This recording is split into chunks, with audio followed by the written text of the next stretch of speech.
Hello, it's been 3 months now of working on the game, and so I just wanted to do another progress video to show what I've been working on.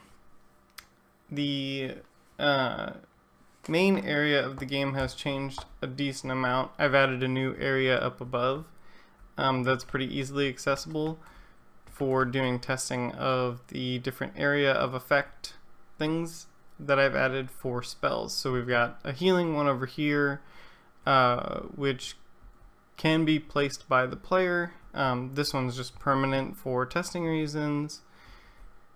And then we have a damaging one over here. And one of the things, there's a lot of screen shake here, but combat text is another thing that I've added, just in a really simple fashion.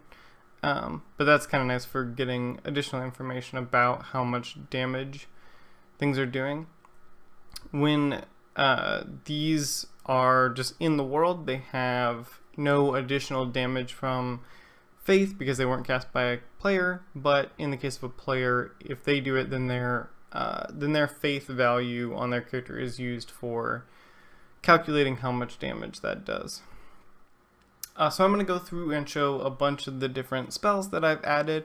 For the most part, they're just kind of really basic versions of stuff so that they can be used in combination later or just to be proof of concept of types of spells. So we have a healing area of effect spell here, and it's showing zeros, if you can see that, for my healing because I'm currently at full health. And earlier it showed I had taken damage, and then it was showing green text when I was getting healed. So there's also a damaging one, and so you can see I'm taking quite a bit of damage from this, and so I can go stand in the healing and get some healing, or I can use my own healing, which is stronger because I have quite a bit of faith on this character.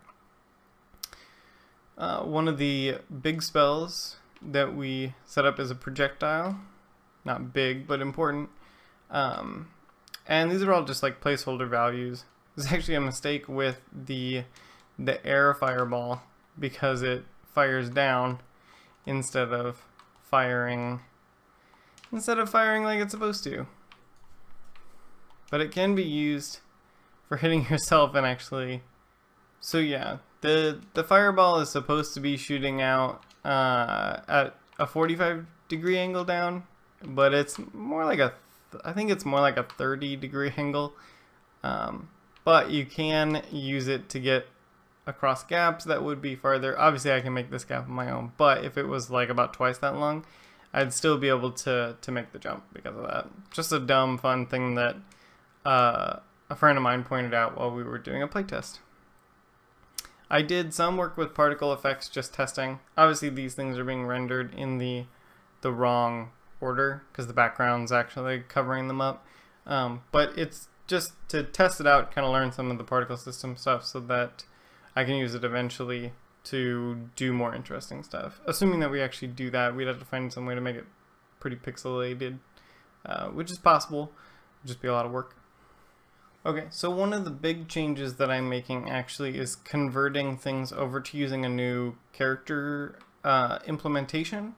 So before it was using Unity's physics, which was causing a lot of problems with the networking stuff because it was difficult to really make sure that everything was being calculated the same, both for prediction and correction of prediction across multiple clients.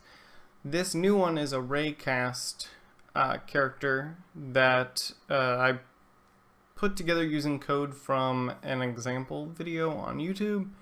And it obviously needs a lot of work.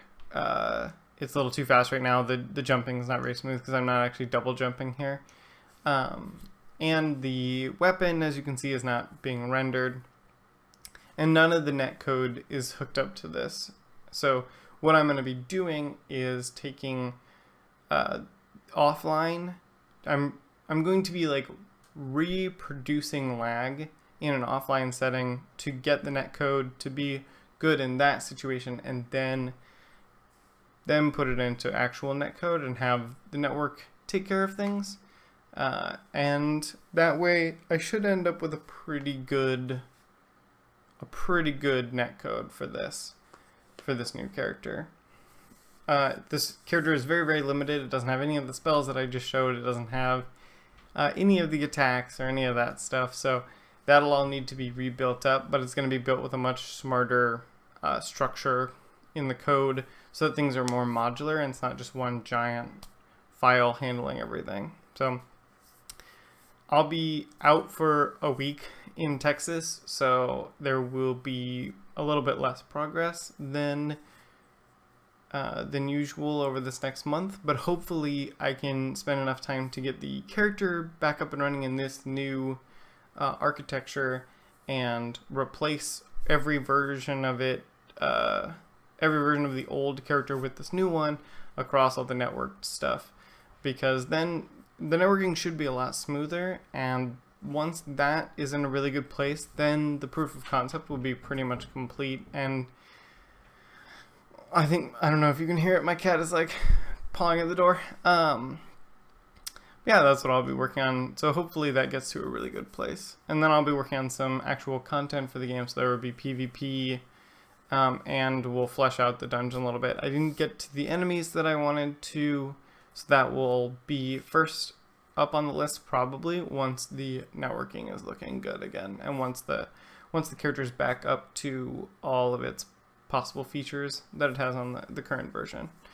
So yeah, check back in a month and hopefully I've made more progress. Bye.